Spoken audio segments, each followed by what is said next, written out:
बोलो जयकारा, बोल मेरे श्री गुरु महाराज की जय। भाग्यशाली गुरुमुखो, जब तक जिज्ञासु गुरुवाणी का मार्ग नहीं अपनाता तब तक मालिक का दर्शन नहीं पा सकता।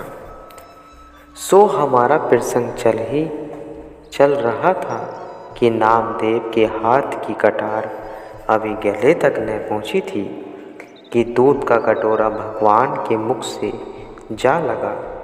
यह देख नामदेव जी मुस्कुराते हुए चपलता वश कहने लगे, ठाकुर जी, आपको पहले क्या हुआ था जो मुझको इतना तंग किया? भगवान की लीला कैसे निराली है कि भक्त की बातें सुन मुस्कुराते भी जाते हैं और दूध भी घटाघट पी रहे हैं। नामदेव के 2-3 बार कहने पर भी जब भगवान ने दूध पीना न छोड़ा तब नामदेव ने झपट कर उनसे दूध का कटोरा पकड़ लिया और कहा, क्या आप ही सारा दूध पी लेंगे? मेरे लिए जरा सा भी न छोड़ोगे? फिर मैं क्या प्रसाद पाऊंगा? हाँ, कितनी सादगी झलकती है इन पंक्तियों में, कितना भोलापन है, छल कपट नाम को भी नहीं। भगवान ने कटोरा छोड़ दिया और बचा हुआ दूध नामदेव ने पी लिया।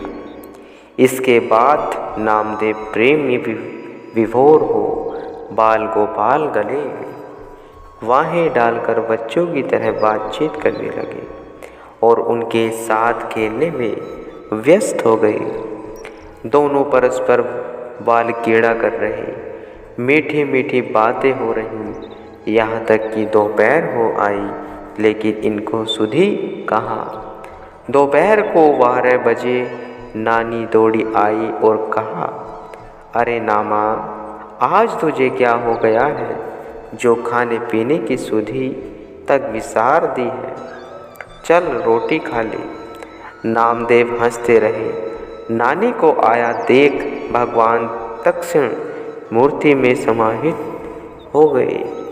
नानी ने मूर्ति को उठाकर ताक पर रख दिया।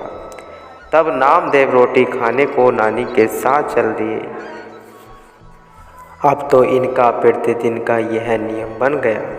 नामदेव ठाकुर जी का भोग लगाते और वह भी दूध खटखट पीते। पश्चात दोनों में बाल कीड़ा हुआ करती।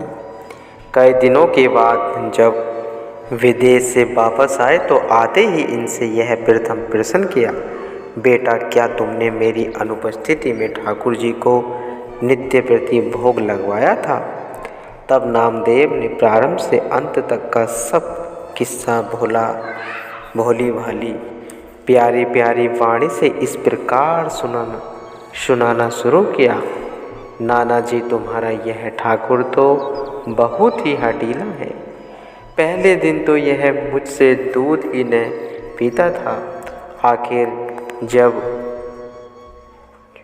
छुरे से अपना गला काटना चाहा तब तक कहीं इसने मेरा हाथ पकड़ और फिर सारा ही दूध पीने पर उतारू हो गया। यह देखकर फिर मुझसे भी रहा न गया। जब उन्होंने आधा दूध पी लिया तब मैंने भी इनके हाथों से बचे हुए दूध का कटोरा छीन लिया। इस प्रकार पहले दिन ठाकुर जी ने मुझे दूध का प्रसाद दिया। उस दिन के बाद अब तो नित्य प्रति वे मेरे साथ खेलते भी हैं, भोग भी लगाते हैं और हट करना भी छोड़ दिया है। नाना जी को यह सब सुनकर अति आश्चर्य हुआ।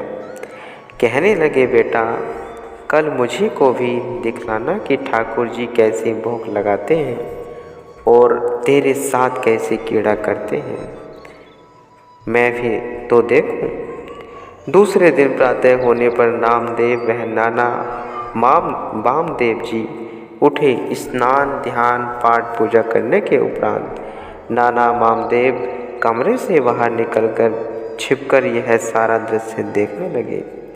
नामदेव के दूध का कटोरा समर्पित करने पर जब ठाकुर जी दूध पीने लगे तब नामदेव जी ने आवाज़ लगाई, नाना आओ देखो। नाना आए, देखते क्या कि सचमुच ही बाल रूप में भगवान श्री कृष्णचंद्र जी दूध पी रहे हैं। उन्होंने भगवान को नमस्कार किया और अपने भाग्य को सराहने लगे कि उनके परिवार में अनन्य भक्त नामदेव पैदा हुआ, जिसने अपने अतिशय सात्विक प्रेम द्वारा स्वयं तो भगवान का सत्कार किया कि साथ ही अपने नाना को भी उनके देव दुर्लभ दर्शन कराकर कृतार्थ कर दिया। संत नदी जल मेघला, जले विहंगम चाल, रंचब जहाँ जहाँ पग धरे, तहाँ तहाँ करे निहाल। एक बार नामदेव जी किसी स्थान से गुजर रहे थे कि सामने से एक चोर आता हुआ दिखाई दिया, जो चोरी करने के लिए कहीं जा रहा था। संत जी को देखते ही चोर घबराया और भयभीत होकर एक तरफ खड़ा हो गया, परंतु नामदेव जी ने उस चोर को देख लिया। वे उसके पास जाकर कहने लगे, भाई मेरे यह धंधा छोड़ ही क्यों नहीं देते? ऐसा कोई नेक काम करो जिससे तुम्हें डरना न पड़े, किसी को देखकर मना न पड़े, किसी को आते देख दिल में भय उत्पन्न हो। तब चोर ने कहा, महाराज यदि मैं यह धंधा छोड़कर दूं तो खाऊंगा कैसे और बाल बच्चों का पालन पोषण कैसे करूं? पढ़ा लिखा तो मैं नहीं, कोई कला कौशल की विधि भी तो नहीं जानता, धन भी मेरे पास नहीं जिससे व्यापार इत्यादि कर सकूं। अतः अब सब ओर से निराश वह विवश होकर ही मुझे ऐसा कार्य करना पड़ता है। उसकी यह बात सुन संत नामदेव जी ने पुनः कहने लगे, अच्छा भाई तुम यह धंधा भले ही जारी रखो, परंतु साथ ही एक बात हमारी भी मान लो। चोर ने पूछा, कौन सी बात?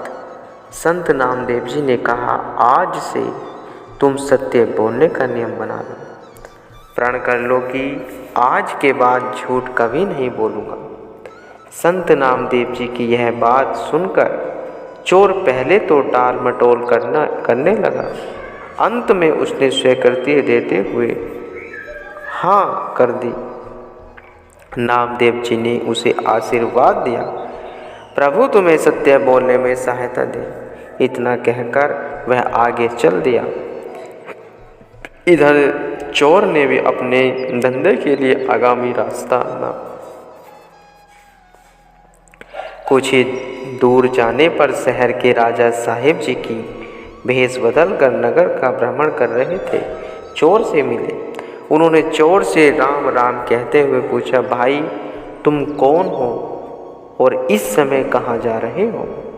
चोर ने डरते हुए धीरे से कहा, मैं चोर हूँ और चोरी करने जा रहा हूँ। राजा साहिब यह विलक्षण और स्पष्टता उत्तर पाकर स्तंभ से रह गए कि यह कैसे हो सकता है कि एक चोर स्वयं इस बात को स्वीकार करे कि वह चोर है और साथ ही अपनी चोरी करने के मंतव्य को भी स्पष्ट वर्णित करे कि मैं चोरी करने जा रहा हूँ। लेकिन उधर चोर भी वचनबद्ध था, क्योंकि उसने संत जी को सत्य बोलने का वचन दे रखा था। राजा साहिब ने परीक्षा लेने के विचार से सोचा कि देखते हैं कि वास्तव में यह चोर है अथवा असत्य तो नहीं बोल रहा। दिल में यह बात सोचकर राजा साहिब ने चोर से कहा, भाई अच्छा हुआ जो तुम मिल गए हैं, एक एक 2 11 होते हैं। तुम भी चोर हो और मैं भी चोर हूँ। आओ आज हम मिलकर देश सम्राट के महल में जाकर चोरी करें। मैं महल के गुप्त द्वार का रास्ता जानता हूँ और तुम अंदर जाना, मैं बाहर पहरा दूंगा। चोर ने कहा, लेकिन मुझे यह कैसे ज्ञात हो सकेगा कि महल में कौन सा स्थान अथवा कौन सा संदूक में खजाना धरा होगा। इस पर राजा साहिब कहने लगे, मैं सब कुछ तुम्हें बताता हूँ, तुम केवल अंदर जाने के लिए तत्पर हो जाओ। चोर ने कुछ सोचकर स्वीकृति दी। तब राजा साहिब चोर को लेकर राजमहल की ओर चल पड़े। महल के निकट पहुंचने पर राजा साहिब ने गुप्त द्वार का मार्ग बताते हुए कहा, ये सीढ़ियाँ चढ़कर वहीं हाथ के ऊपर के 7 वाले कमरे में लोहे का एक बड़ा संदूक है। उसके अंदर एक और दूसरा छोटा संदूक है जिसमें कीमती हीरे हैं। तुम उस संदूक के ताले को तोड़कर उसमें से हीरे ले आना और फिर हम आधा आधा बांट लेंगे। चोर उनके कहने पर गुप्त द्वार के अंदर प्रविष्ट हो गया। ढूंढते ढूंढते उसे छोटे संदूक में से 3 चमकते हुए हीरे मिल ही गए। पहले चोर ने तीनों हीरों को उठा लिया और जब चलने लगा तब सोचा कि एक हीरा तो उस चोर को दूंगा तथा दूसरा मैं लूँगा, मगर इस तरह तीसरे हीरे का आधा भाग कैसा होगा। यदि एक हीरा मैं अपने पास छिपा रखता हूँ तो मुझे असत्य बोलना पड़ेगा कि संदूक में 2 हीरे थे। झूठ मैं कभी नहीं बोलूँगा, ऐसा वचन तो मैं महात्मा जी को दे चुका हूँ।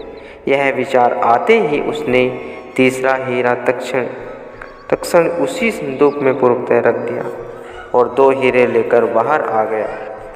महल के बाहर आने पर उसने दूसरे चोर राजा साहिब को 2 हीरे लाने की बात बताते हुए एक हीरा उनके हाथ पर धर दिया, दूसरे को अपनी जेब में रख चलता बना।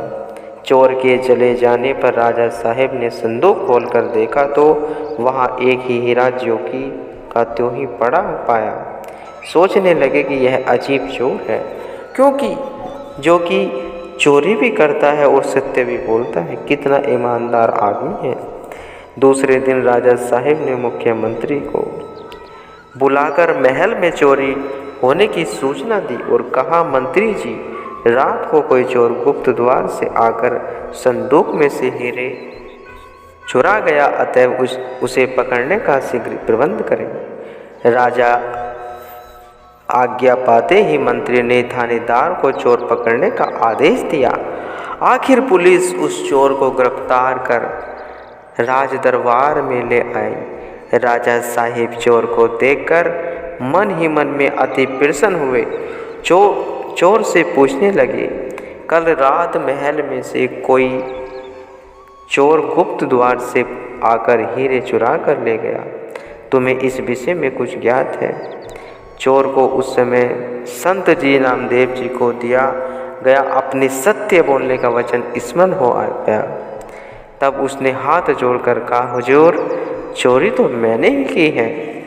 जो दंड आप दे मैं हर प्रकार की सजा भुगतने को तैयार हूँ, परंतु मेरे साथ एक अन्य साथी भी था। उसने ही मुझे गुप्त द्वार से अंदर जाने का मार्ग बतलाया था। राजा साहिब ने पूछा, वह कौन था? चोर ने उत्तर दिया, महाराज, मैं उसको नहीं जानता, कारण कल रात ही प्रथम बार उसके साथ मेरी भेंट हुई थी और कल ही वह मेरा साथी बना। राजा साहिब ने कहा, ठीक है। तदुपरांत राजा साहिब ने प्रधान मंत्री को आदेश दिया, मंत्री जी, वह संदूक ले आओ। आज्ञा पाकर मंत्री संदूक लेने गया। भीतर जाकर संदूक खोलकर देखा कि उसमें एक हीरा पड़ा है, जिसे देख उसका मन ईमान की धुरी पर ही विचलित हो गया। सोचने लगा, चोरी तो रात को हुई है और चोर ने अपनी चोरी को स्वीकार भी कर लिया, फिर क्यों न मैं यह हीरा अपने पास ही रख लूं। यह कुविचार आते ही मंत्री ने संदूक में से हीरा निकालकर अपनी जेब में रख लिया और खाली संदूक लाकर राजा साहिब के समक्ष रख दिया।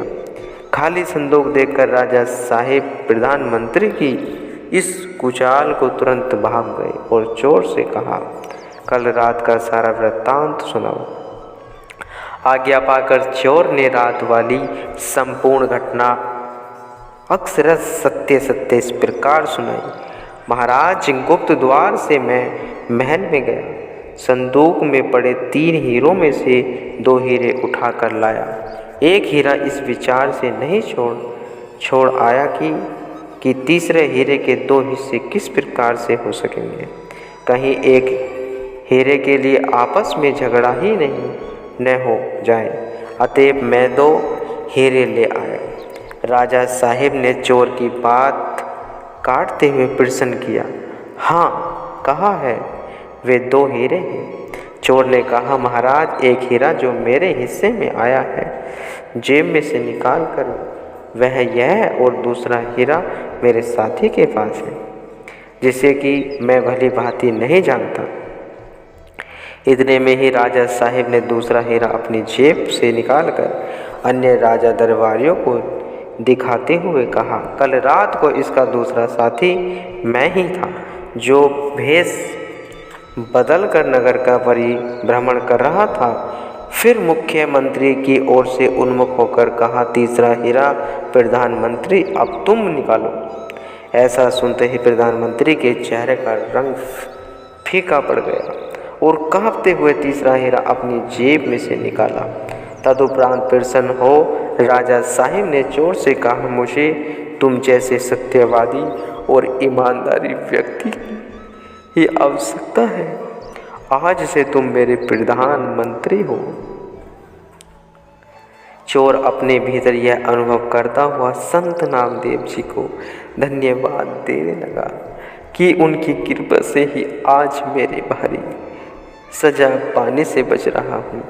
फिर इससे मैं हाथ जोड़कर निवेदन किया है, महाराज, मैं इस योग्य नहीं हूँ, मुझे आपका दिया हुआ यह पद नहीं चाहिए।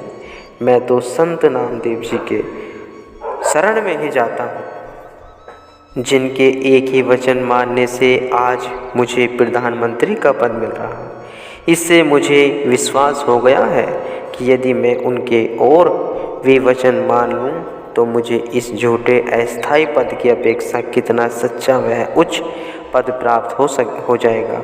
इतना कहकर वह चोर राज दरबार से निकलकर सीधा संत नामदेव जी की शरण में चला गया और उनसे नाम की दीक्षा लेकर उनका पावन सेवा करके वह उनकी सत्संगति में रहकर भक्तों की श्रेणी में स्थान पा गया तथा अपना इहलोक वह परलोक दोनों उज्जवल बना दिया। गुरुमुखो।